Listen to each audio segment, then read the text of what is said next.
Développer un petit peu. On va développer un peu. Je redirai probablement beaucoup de choses que Cyril a déjà évoquées, parfois avec un autre biais. Mais évidemment, quand on parle de l'Esprit Saint, on tourne autour des mêmes textes et puis des mêmes symboles, ce qui veut dire que c'est pas évident. Voilà, c'est pas évident. La théologie de l'Esprit Saint n'est pas une évidence. Je reprendrai justement quelques textes pour commencer à définir l'Esprit Saint. Ensuite, Cyril a bien développé les symboles, mais je rajouterai un ou deux petits mots par rapport à certains symboles. Ensuite, l'Esprit Saint, une personne divine. Là, il faudrait tout un gros exposé, mais je vous présenterai un texte du Concile Vatican II sur lequel nous nous arrêterons ensemble. Et puis, très rapidement, parce que ça a été évoqué, l'Esprit Saint dans l'Ancienne Alliance autour de l'onction, dans la Nouvelle Alliance autour des charismes, on appelle les charismes, et on termine évidemment avec le don de prophétie. Donc on revient, bien sûr, et je ferai juste une petite excursus, une toute petite annexe sur le problème qu'on appelle du filioque. Voilà. Donc, mais très rapide. Voilà. Donc, la grâce du Seigneur Jésus-Christ, l'amour de Dieu et la communion du Saint-Esprit soient avec vous tous. Ça vous rappelle les choses que l'on entend donc à la messe. C'est tiré de la 2e aux Corinthiens, au chapitre 13 et au verset 13. Voilà, dans la liturgie, on ouvre bien avec cette invitation à la Trinité, en commençant, vous le voyez, par le Seigneur Jésus, l'amour de Dieu et la communion de l'Esprit. Rien que dans cette phrase, où je vous le dis, on est très habitué à entendre cela et on ne l'analyse plus. Or, il faudrait plonger là-dedans, notamment en ce qui nous concerne avec l'Esprit Saint, la communion du Saint-Esprit soit avec vous. C'est celui qui va engendrer, susciter, dynamiser, développer cette communion. Puisque à la messe, nous sommes réunis justement pour la communion. Dans sa foi en l'Esprit Saint, l'Église proclame qu'il est Seigneur et qu'il donne la vie. C'est ce qu'elle proclame dans le symbole de la foi dit de Nicée-Constantinople, avec ces deux conciles qui ont développé, approfondi toute la théologie trinitaire en particulier et toute l'incarnation. Nicée 325 et Constantinople 381. Il est aussi dit donc que l'Esprit Saint a parlé par les prophètes. Là aussi, c'est ce que nous prononçons au cours de la messe. Ces paroles, l'Église que nous sommes, les reçoit de la source même de la foi, c'est-à-dire Jésus-Christ. Selon l'évangile de Jean, l'Esprit Saint nous est donné avec la vie nouvelle. Comme Jésus l'annonce et le promet au grand jour de la fête des tentes. On a dit, si quelqu'un a soif, qu'il vienne à moi, qu'il boive, et celui qui croit en moi. Celui qui croit en moi. Selon le mot de l'Écriture, de son sein couleront des fleuves d'eau vive. C'est la même comparaison de l'eau que Jésus emploie également dans le dialogue avec la Samaritaine, quand il parle de la source d'eau jaillissant en vie éternelle. Et vous avez eu le texte dans le dialogue avec Nicodème. Par conséquent, l'Église, instruite par la parole du Christ, puisant dans l'expérience de la Pentecôte et dans toute son histoire apostolique, proclame depuis le début sa foi en l'Esprit Saint. Depuis le début. Celui qui donne la vie, celui par qui le Dieu un et trine, insondable, se communique aux hommes, établissant en eux la source de vie éternelle. Celui qui donne la vie, mais celui qui se communique aux hommes. Ça, c'est important. C'est ce qui nous était rappelé. Je vous renvoie à la méditation, à la lecture. On l'a un peu oublié. Elle est de 1986. La lettre encyclique, je vous la cite dans le texte que vous aurez, de Jean-Paul II sur l'Esprit Saint, justement. Dominum et vivificantem. Ça, c'est le numéro 1. Mais si vous avez le temps, voilà un texte que vous pouvez approfondir, relire, si vous ne l'avez pas lu à l'époque. Jean-Paul II avait développé justement à partir des encycliques, toute une théologie sur la Trinité. Sa première encyclique, Redemptor Hominis, c'était le Fils. Et puis, il y a eu Dives in Misericordia, le Père, et Dominum et Vivificantem sur l'Esprit. Donc là, on a de la matière.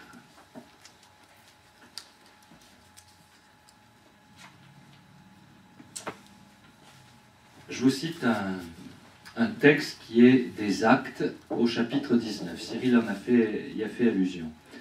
Ce fut pendant le séjour d'Apollos à Corinthe que Paul arriva à Éphèse en passant par le haut pays. Il y trouva quelques disciples et leur demanda « Avez-vous reçu l'Esprit Saint quand vous êtes devenus croyants ?» Mais, lui répondirent-ils, nous n'avons même pas entendu parler d'Esprit Saint. Paul demanda « Quel baptême alors avez-vous reçu ?» Ils répondirent « Le baptême de Jean. » Paul reprit « Jean donnait un baptême de conversion et il demandait au peuple de croire en celui qui viendrait après lui, c'est-à-dire en Jésus. Ils l'écoutèrent et reçurent le baptême au nom de Seigneur Jésus. Paul leur imposa les mains et l'Esprit Saint vint sur eux. Ils parlaient en langue et prophétisaient. Il y avait en tout environ 12 personnes. Actes chapitre 19, versets 1 à 7. Les disciples en question n'ignorent certainement pas l'existence de l'Esprit Saint. Ils ont probablement entendu la prophétie de Joël rappelée par Pierre à Jérusalem. Alors, dans les derniers jours, dit Dieu, je répandrai de mon esprit sur toute chair, vos fils et vos filles seront prophètes, vos jeunes gens auront des visions, vos vieillards auront des songes. Oui, sur mes serviteurs et sur mes servantes, en ces jours-là, je répandrai de mon esprit et ils seront prophètes. On rappelle cela dans les Actes au chapitre 2, versets 17-18. Ce qu'ils ignorent, ces disciples, c'est la réalité de l'action de l'Esprit sur chacun. Nous avons entendu parler de l'Esprit Saint, mais nous posons encore la question, et on la posera longtemps encore, qui est l'Esprit Saint? Évidemment, en posant cette question, quelque part, je réponds à la question, car je ne demande pas qu'est-ce que l'Esprit Saint, mais je dis bien qui est. Donc, quelque part, j'y réponds. Nous pouvons bien sûr nous représenter le Fils. Dans son incarnation, il prend notre nature humaine. On sait très bien que l'imagerie populaire, là aussi, représente le Père dans de nombreux tableaux et mosaïques, une image un peu simpliste du vieillard à barbe blanche. Mais ce qui nous permet une approche du mystère du Père, c'est évidemment la dimension de paternité même. Si, comme on l'a vu l'année dernière, cette approche n'est qu'imparfaite. Il est cependant beaucoup plus difficile de nous représenter l'Esprit Saint. Les simples représentations que Cyril a évoquées à partir des textes permettent de nous en rapprocher simplement, mais de plonger dans le mystère, là, c'est une autre paire de manches. On relevait à ma table tout à l'heure que on retrouvait bien sûr les 4 éléments primordiaux. La terre est là pour l'homme, la création, Adama, et puis on l'a vu avec les ossements dans Ézéchiel, hein, la matière brute, la terre. Et cette matière va être animée par les trois éléments, l'air, le feu et l'eau. On retrouve cela.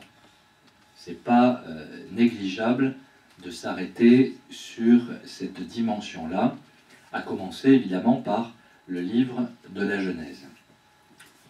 Et ce n'est pas inintéressant de noter que, évidemment, l'Esprit Saint est représenté par ces trois images, du vent, l'air, de l'eau et du feu. Je ne parle pas du cinquième élément, vous n'avez qu'à voir le film. Voilà. Lilou n'est pas dans la Bible. Donc le souffle, j'insiste, puisqu'on a dit symbole de vie, un autre mot à rajouter, c'est le mouvement. C'est-à-dire que dans le vent et dans le souffle, il y a bien sûr le symbole, le signe de la vie, mais cette vie qui nous est donnée nous oblige à un mouvement, à une dynamique. Et on va voir cela dans ce qui suit. Retenez donc la dynamique. Dans le vent et le souffle, je rajoute aussi ce texte. Quand Jésus meurt sur la croix, il rend son dernier souffle. Il remet l'esprit entre les mains du Père, nous dit saint Jean. Et le soir de Pâques, lorsque Jésus apparaît à ses disciples, il souffle sur eux pour leur donner pouvoir sur les péchés. Et là, il leur dit, recevez l'Esprit Saint. Vous voyez, dans la mort et la résurrection, il remet l'Esprit, et ensuite, dans la résurrection, il donne cet Esprit au groupe des disciples. Mais il y a d'abord cette remise de l'Esprit. Dans l'eau, moi j'insiste également, il y a bien sûr le double symbolisme de la mort et de la vie dans l'eau. On en a fait la triste expérience, bien sûr, dans notre région récemment. Mais j'insiste aussi sur la gestation. Notre première naissance s'est opérée dans l'eau. Il faut s'en souvenir. Et n'oubliez pas qu'il y a deux récits de création. Il y a un récit terrestre avec Adama et il y a un récit aquatique. Il y a les deux récits. Et le récit aquatique, moi je le rappelle toujours au moment du baptême. Lorsque je baptise un enfant, je dis que par le baptême et par l'eau, l'enfant rentre dans le sein de sa mère, l'Église, pour être en gestation durant cette vie et être mis au monde dans la vie éternelle. C'est ça, hein. Moi je le rappelle aux parents. Voilà, votre enfant, c'est ça le baptême. Il rentre dans le sein de l'Église, qui est vue comme une mère. Et là, il va y avoir une mise au monde. Et c'est la mise au monde de la vie éternelle. Donc cette image de la gestation. Ne l'oublions jamais, c'est que notre première nature, elle est d'abord aquatique et pas terrestre. Elle est d'abord aquatique.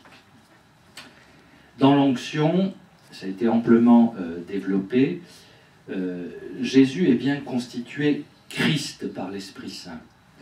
On le trouve dans l'évangile de Luc, qui rappelle Isaïe 61. La Vierge Marie conçoit le Christ de l'Esprit Saint, qui par l'ange l'annonce lui-même. C'est une annonce dans Luc chapitre 2, verset 11, comme Christ lors de sa naissance.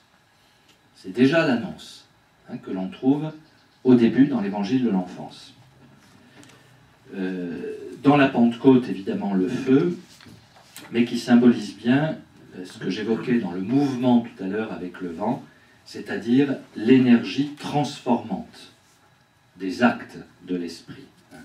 Doit être transformée. Je passe sur la nuée et la lumière. Sur la main, on a dit des choses sur la main et sur le doigt. c'est bien en imposant les mains que Jésus guérit les malades et qu'il bénit les petits-enfants. Et en son nom, les apôtres sont appelés à faire de même. Mieux encore, c'est par l'imposition des mains des apôtres que l'Esprit Saint est donné. Dans Acte 8, Acte 13, Acte 19, etc., plusieurs textes, c'est par l'imposition des mains. Il y a cette transmission du geste.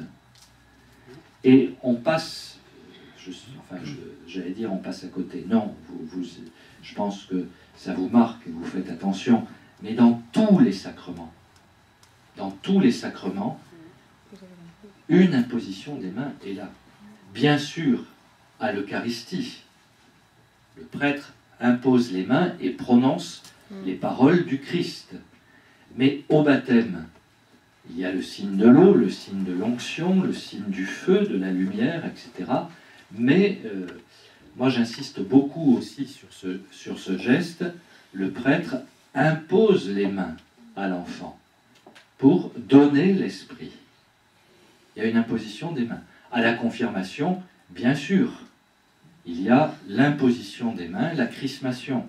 À l'ordination du prêtre, c'est le geste, évidemment, de l'ordination, avec la parole de l'ordination. Ça nous semble évident aujourd'hui, mais il a fallu attendre Pie XII pour rappeler cela. Car avant, on considérait presque que l'ordination était dans ce qu'on appelait la porrection, c'est-à-dire le fait de toucher le calice et la patène. Et donc de rappeler que c'est bien le geste d'imposition des mains. Dans le sacrement de la réconciliation, évidemment, le prêtre impose les mains en prononçant les paroles du pardon. Et puis, dans la guérison, l'acte du malade, dans le sacrement du malade, il y a cette imposition des mains. Donc vous voyez que là, on retrouve cette imposition des mains, la transmission du geste, et donc la transmission de l'esprit. Voilà, d'y faire attention. Juste sur la colombe, parfois lorsque vous visitez, lorsque vous visiterez des églises, dans certaines églises, la réserve eucharistique est conservée souvent dans un réceptacle en forme de colombe. Voilà, le columbarium, qui est suspendu au-dessus de l'autel. Voilà, c'est en forme de colombe. Par ces différentes représentations, souvent prises dans des manifestations naturelles ou animales, que l'on vient d'évoquer, l'esprit se manifeste comme une force quasiment impersonnelle. C'est le grand théologien Hans Urs von Balthasar, dans l'Esprit de vérité, qui est rappelé donc, cette citation dans le livre Croire de Bernard Sesboué, que vous avez tous lu, dans lequel on puise. L'esprit se manifeste comme une force quasiment impersonnelle. On a donc la possibilité de nous représenter 2 des 3 personnes de la Trinité. Mais la troisième est souvent pensée à travers les symboles évoqués comme un principe d'énergie, une sorte de force impersonnelle. Et comme je l'avais évoqué lors du premier thème, si vous vous souvenez, c'est cette énergie qui aujourd'hui revient à la mode, dans les croyances multiples, en une sorte de divin. Il y a une sorte de renversement là. Si l'Esprit Saint, pour nous, chrétiens, est le plus difficile à cerner, à représenter dans la Trinité, je dirais que presque pour le monde ambiant, il est plus facile à saisir que le Père et le Fils. Et on lui attribuera beaucoup de choses. Alors on ne va pas l'appeler l'Esprit Saint, mais on va l'appeler justement une énergie, on va l'appeler, etc., tout ce qu'on veut, parce qu'on reste à un niveau impersonnel. Pour nos chrétiens, l'Esprit Saint est certes une force de vie, un torrent d'amour, un feu dévorant de charité, mais il est avant tout et surtout la troisième personne de la Trinité. Pour nous, c'est vraiment ça. Ce n'est pas que ce vent, ce sont des symboles, il est une personne de la Trinité, même si les images sont des images plutôt, je l'ai dit, naturelles ou animales. Mais c'est une personne. Alors, qui est cette personne? Dans l'amour infini qui le caractérise, première à Jean, Dieu est amour, le Père engendre le Fils.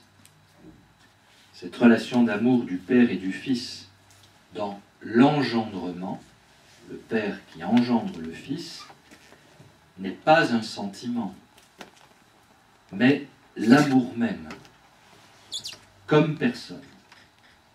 Cet engendrement est l'amour même comme une personne. Et cette troisième personne de la Trinité, elle, n'est pas engendrée. Elle n'est pas créée non plus, bien entendu. La création est ce qui nous concerne. Mais elle est donnée. Cyril disait que le mot « don » n'est pas une image, mais que c'est la définition de l'Esprit Saint. Il est donné comme lien de communion. L'Esprit vient, nous dit saint Augustin, de Dieu, non pas comme engendré, mais plutôt comme donné. C'est pourquoi on ne l'appelle pas fils, puisqu'il n'est pas engendré comme le Fils unique, ni fait comme nous. C'est dans son traité sur la Trinité, De Trinitate. C'est l'essence même de ce don qui fait dire que l'Esprit procède du Père. L'Occident ajoutera plus tard, on va y venir, et du Fils. C'est une procession. Voilà. L'Esprit procède. Le Fils est engendré, l'Esprit procède. Ainsi, ça c'est un texte donc de Bernard Sesboué, n'en croire,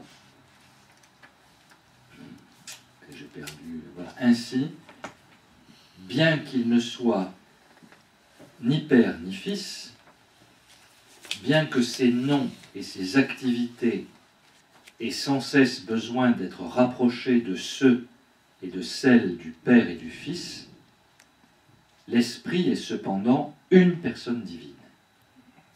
C'est-à-dire que le concept de personne est analogique.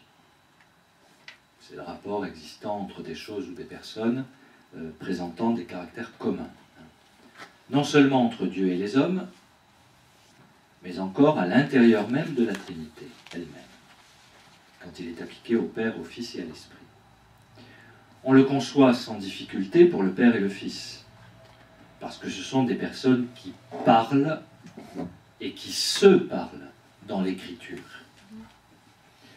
On retrouve ici ce que l'on peut diagnostiquer dans l'Écriture, l'Esprit ne parle pas. Je ne sais pas si je dis là une bêtise, Cyril, mais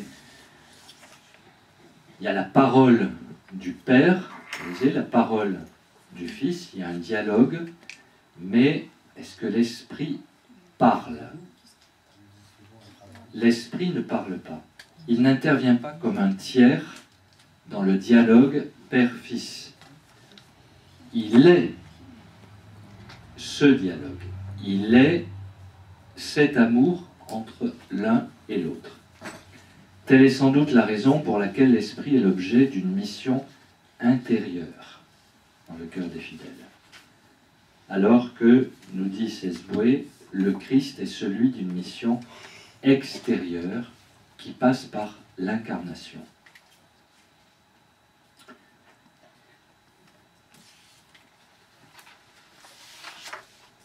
On reviendra tout à l'heure peut-être sur, ou alors puisque je viens de le citer, est-ce qu'il y a peut-être là une question ou l'autre sur ce texte? peut-être un peu délicat. Par rapport à la parole, Ouais. on dit non, que l'esprit a parlé à travers nous. Oui. Donc il parle quand même quelque part. Il a parlé par les prophètes. Il a parlé par les prophètes.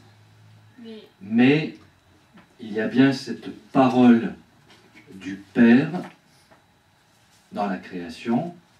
Il y a cette parole. Il y a la parole, évidemment, du Fils. Est-ce qu'on peut dire, à chercher, à voir, mais est-ce qu'on peut dire que l'Esprit, est-ce qu'il y a une parole de l'Esprit en tant que telle, voilà, dans la Bible? Il a parlé par. Et c'est pas en sa faveur de dire du coup que c'est une personne, hein. C'est une personne qui ne parle pas. Oui, on pourrait. Oui, on pourrait. Tout sauf muet.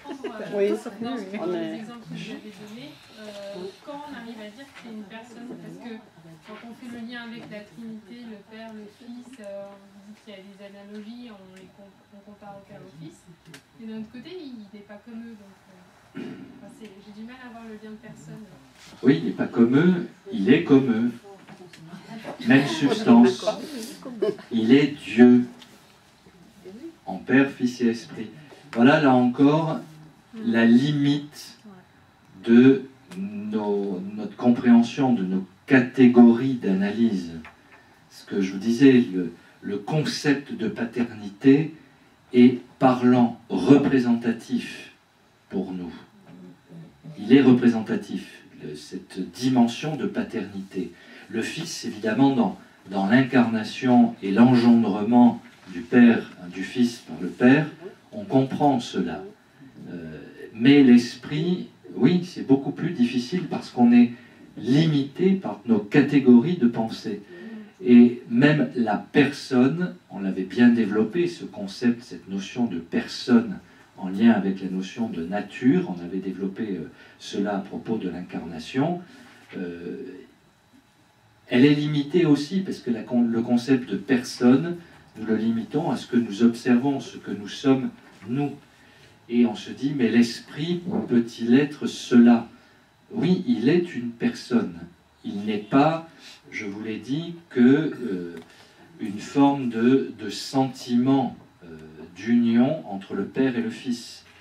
Il est la personne même de cet amour aussi, qui circule entre le Père, le Fils et l'Esprit. Il est la personnification de cet amour. Mais on est limité par nos catégories de pensée. Ça, c'est clair. Ça, c'est clair. Mais on ne peut pas en faire qu'un simple principe d'énergie. Il est, au même titre que le Père et le Fils, il est personne divine. Il n'y a pas que, je dirais, un amour filial et paternel à deux. Il est la personnification même de cet amour entre le Père et le Fils. Justement, comme définition même de l'amour, qui est ouverture. Il est la personnification de cette ouverture et de cette communion. Ça, je vais y venir. Sinon, ce serait, j'oserais presque dire qu'entre le Père et le Fils, ce serait cet amour paternel filial risquerait presque d'être malsain s'il n'y avait pas d'ouverture. Et si cette ouverture n'était pas une personne. On ne peut pas faire de comparaison trop poussée, mais dans l'amour d'un couple, il y a cet amour entre deux personnes qui peut risquer d'être une forme d'amour un peu narcissique, renfermé, voire fusionnel. Et vous savez le danger d'un amour fusionnel dans un couple. Si cet amour-là n'est pas ouvert à la création, ou au moins il peut y avoir évidemment des difficultés dans un couple pour avoir un enfant. Mais il y a ce désir de mettre au monde, de mise au monde, et donc d'ouverture vers la communion, vers l'autre. L'Esprit Saint est personnel, personne, justement, il est cette ouverture, il est cette communion. Il n'est pas que le sentiment entre les deux. Il est vraiment on peut essayer, tenter de le saisir un petit peu comme cela. Voilà, pour arriver à dire l'Esprit Saint est une personne divine. Sinon, on est bloqué. On est bloqué sur un rapport à deux qui risquerait d'être un rapport fusionnel. Là, c'est un rapport qui est dans l'ouverture, dans la circulation permanente d'amour entre trois personnes. Mathieu, tu voulais dire un... Oui, non, j'aurais pu la poser après. C'était juste, quand vous avez dit le Père engendre le Fils, est-ce que c'est une erreur de ma part? Il me semble avoir m'être souvenu que dans les Écritures, c'est écrit que c'est l'Esprit Saint qui a engendré Jésus, en quelque sorte aussi, par exemple. Non. C'est une erreur? Le Père engendre le Fils et le Père, l'Esprit procède du Père et du Fils. Voilà, ça, c'est ce qu'il faut rejeter. L'engendrement est là pour nous faire comprendre la relation de paternité et de filiation. Voilà. L'engendrement est là pour nous faire comprendre la relation de paternité et de filiation, d'engendrement. Et dans le Christ, évidemment, nous sommes engendrés quelque part. Nous sommes créés, mais dans le Fils, nous sommes engendrés comme fils et filles de Dieu. Frères en Jésus, comme l'on dit. Mais ce mot d'engendrement nous fait comprendre vraiment cette relation de paternité-filiation. Voilà. Et cette relation, j'insiste, ne peut pas être limitée à deux. C'est une ouverture vers l'amour, la création, la communion. Et ça, c'est la définition de l'Esprit Saint. Hein, voilà. On avance un petit peu, sinon, mais voyez la difficulté. Hein. On avance. On va garder la question, mais on avance un peu. Voyez la difficulté, même pour, je dirais, pour les théologiens. C'est pas évident. Hein. Je vous cite ce texte donc du Concile Vatican II. On trouve bien sûr de très nombreux textes sur l'Esprit Saint dans le Concile Vatican II. Je n'en citerai qu'un, mais vous avez les références sur les feuilles qui vont vous être données.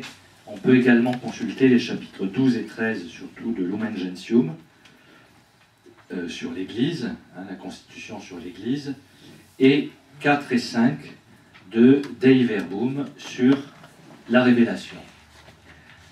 Moi, j'ai pris ce texte d'un décret, ce n'est pas une constitution, c'est un décret, c'est le décret Agentes sur l'activité missionnaire de l'Église. Agentes au chapitre 4. Le jour de la Pentecôte, le Saint-Esprit descendit sur les disciples pour demeurer avec eux à jamais. À jamais. L'Église se manifesta publiquement devant la multitude.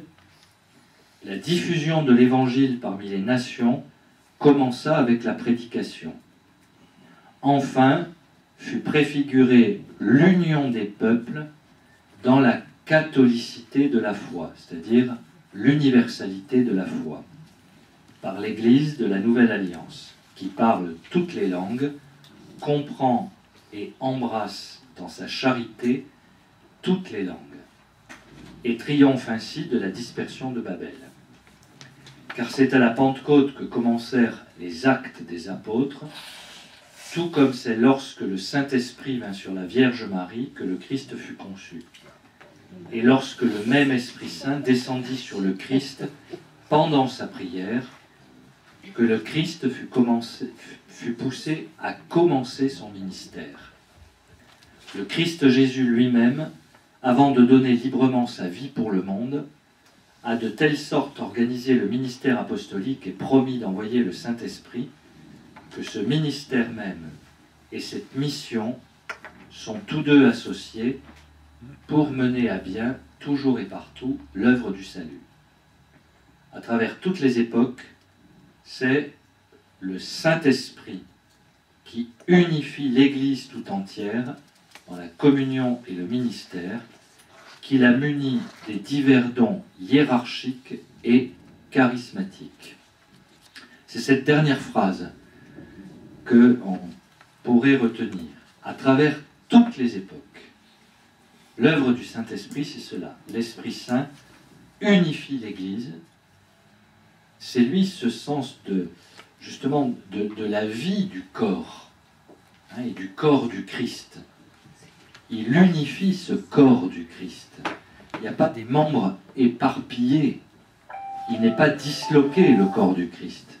Il est unifié par l'Esprit, c'est l'Église, dans la communion et le ministère. Et c'est lui qui munit, qui donne à cette Église les dons hiérarchiques et charismatiques. Alors, on va y venir. Peut-être là, je passe, parce que Cyril l'a développé sur l'onction, hein, sacerdotale, royale et prophétique, mais je préfère en venir justement avec développer cette dernière partie de l'onction prophétique. Dans les charismes. Lorsque nous évoquons les charismes de l'Esprit Saint, nous risquons, là encore dans le contexte actuel de l'Église, de ne penser qu'aux groupes dits charismatiques, hein, qui se sont un peu appropriés la chose.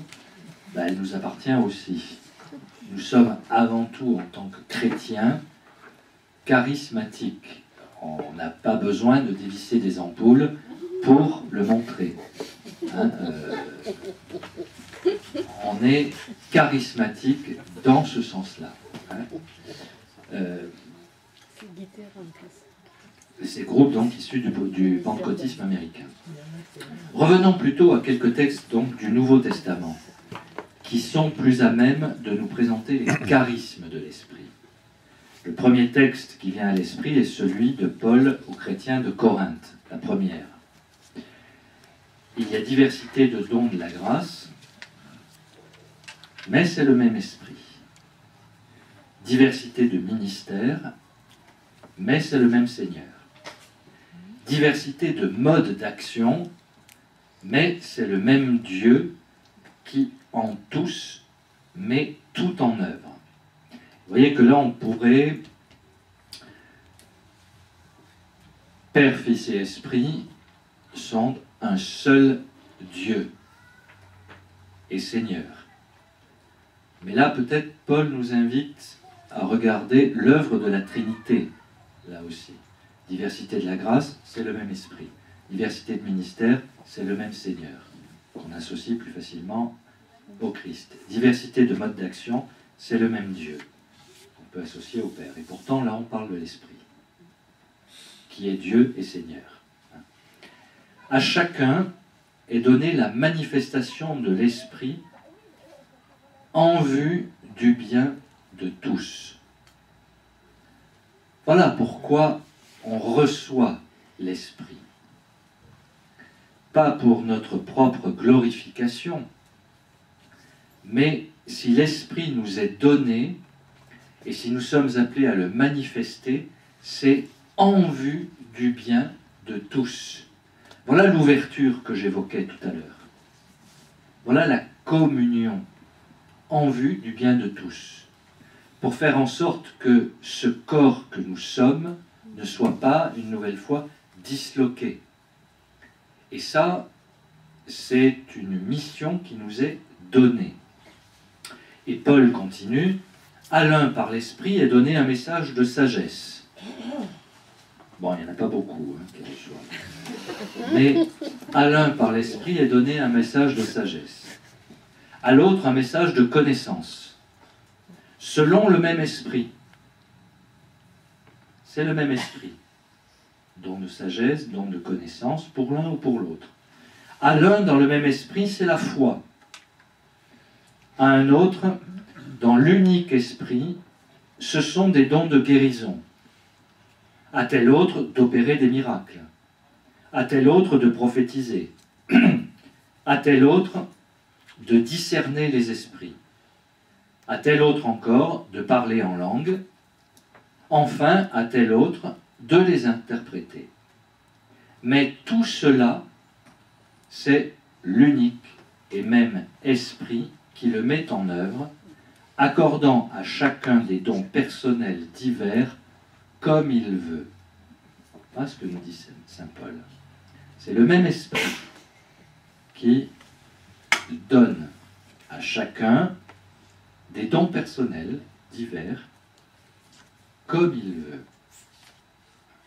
Mais vous voyez que ça ne peut pas être résumé sur une seule personne, ça. Alors là aussi, bon, moi j'étais tout surpris de constater dans certains groupes charismatiques que j'ai fréquentés au Brésil, dans une de ces communautés, eh bien, lorsque le prêtre est ordonné, automatiquement, il reçoit le parler en langue, la glossolalie, l'interprétation, le don de prophétisme, le don de guérison et le don de faire des miracles par ces guérisons. Le package total. C'est bien, j'aurais peut-être dû rentrer là-dedans, j'aurais eu le pack total. Voilà. Moi, je me méfie un peu de ça. Je me méfie un peu de ça. C'est l'esprit comme il veut, à chacun. Et quand j'ai creusé un petit peu avec eux, je m'apercevais qu'ils suivaient des cours pour parler en langue. Bon, j'appelle pas ça le don de l'esprit. Donc, à se méfier. Laissons l'esprit agir. Laissons l'esprit agir et soyons ouverts à cette action. Un autre texte peut nous éclairer, c'est la petite lettre de Pierre, la première. Mettez-vous chacun selon le don qu'il a reçu. Encore faut-il discerner donc ce don. Et ça, c'est pas simple parfois. Hein? Là, il y a vraiment une démarche, là aussi, de discerner le don que l'esprit peut me faire. Et c'est seulement en le lui demandant que nous allons le discerner. Donc la prière à l'esprit. Mettez-vous chacun selon le don qu'il a reçu au service les uns des autres.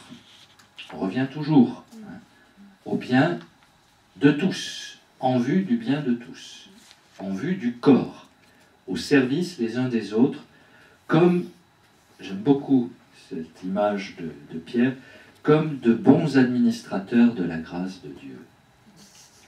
Nous ne sommes que ça.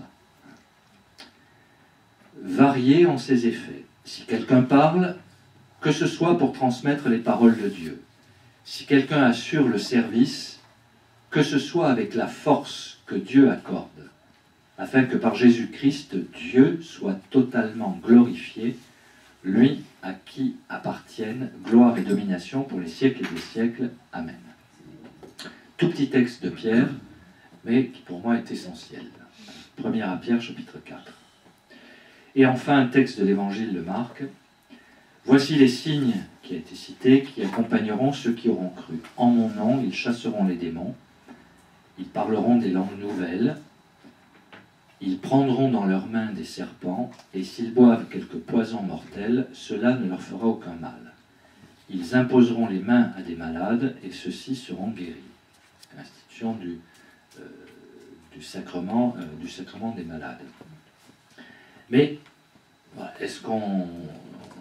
Il y a des cas là, de vie de saint où on a ces récits-là, et ce qui a été fait sous l'œuvre de l'Esprit, bien sûr. Sommes-nous assez ouverts pour pouvoir prendre des serpents dans nos mains ou voir quelque chose de mortel, ne pas essayer avant d'avoir bien discerné.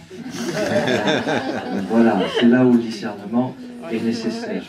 Mais ce don de l'esprit, par ce qui est dit là dans Marc, invite justement à une transfiguration de la création. C'est de ça dont il s'agit.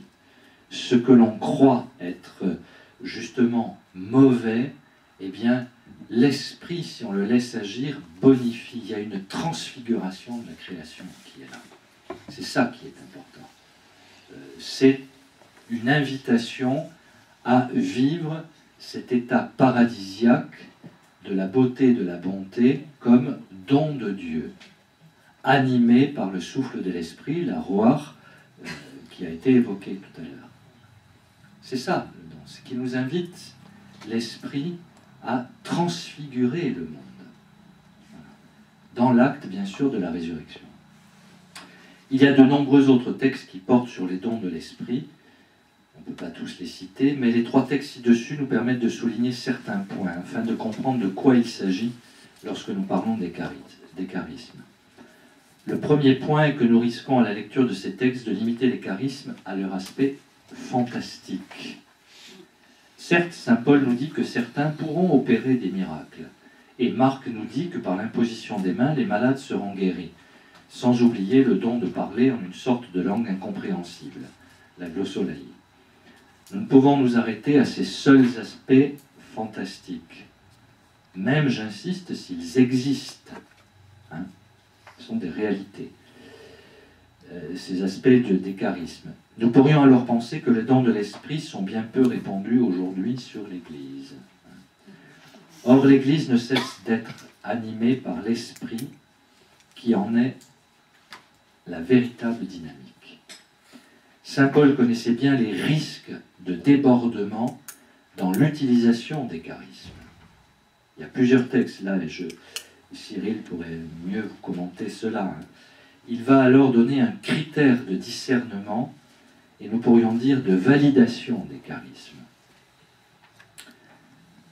Ce qui est le vrai critère, c'est la charité. Voilà le vrai critère. Que les mêmes phénomènes se produisent en dehors de la vie dans l'esprit n'empêche pas qu'ils ne viennent de l'esprit ou attestent sa présence pour notre consolation et notre joie. Mais ce qui se prouve, ça se prouve surtout par ses fruits et surtout par la charité. La charité est le critère ou la norme suprême de saint Paul. Le chapitre 13, de Corinthiens, n'est pas un corps étranger entre le chapitre 12 et le chapitre 14 de la première aux Corinthiens. Il est la lumière qui éclaire d'en haut tout ce que saint Paul veut dire du bon usage des dons de l'esprit. La charité est le charisme suprême. C'est ce que développe le père Congar dans Je crois en l'Esprit Saint. Mettez-vous chacun selon le don qu'il a reçu au service les uns des autres. Les dons de l'Esprit faits à chacun n'ont pas une dimension individuelle, mais communautaire. Ils servent à l'édification du corps de l'Église.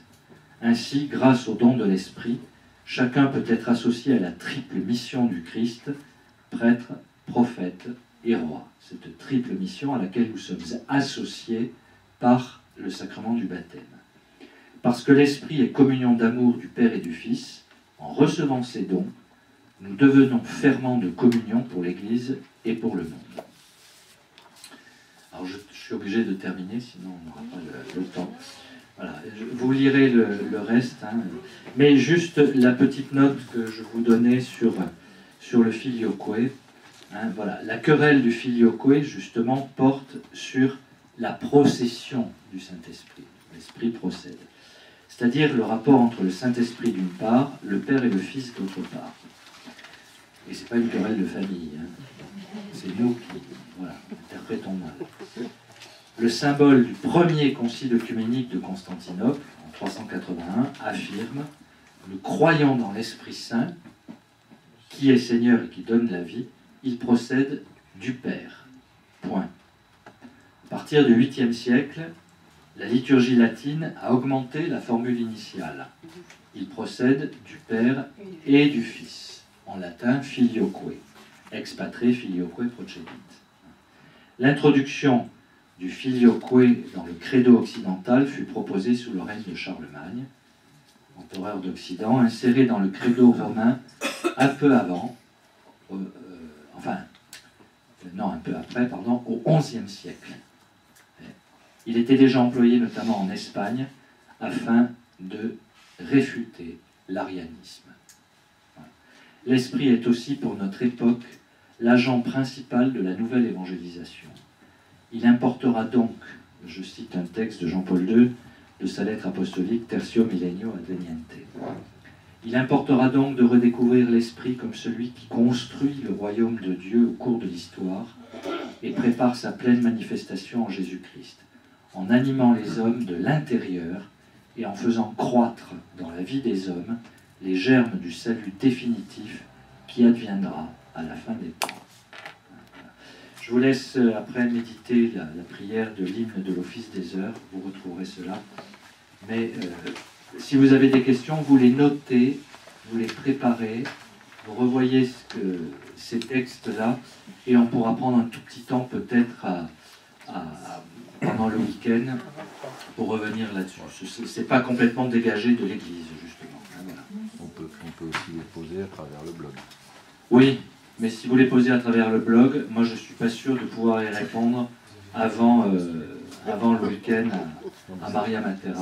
Ça te permet de préparer les réponses. Ah oui, peut-être, voilà. Vous me les voilà, à travers le blog.